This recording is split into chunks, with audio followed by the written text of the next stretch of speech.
มาอาหารสั้นสูงเนี่ยนี่อาหารสั้นสูงเขาเอิ้นว่าก้อยไข่มดแดงไอ้หนุ่มไข่มดแดงอาหารสั้นสูงพอจะได้กินปีหนึ่งมิเท่าหนึ่งนะ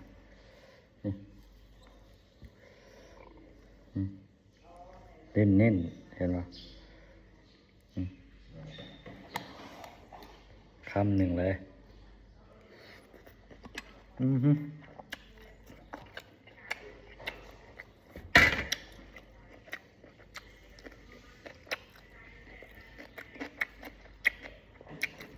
ละมุน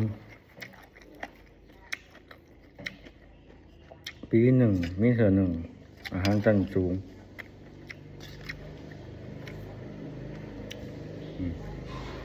อีกคำเลย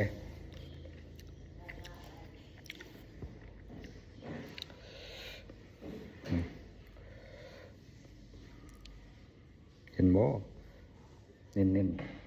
เน้น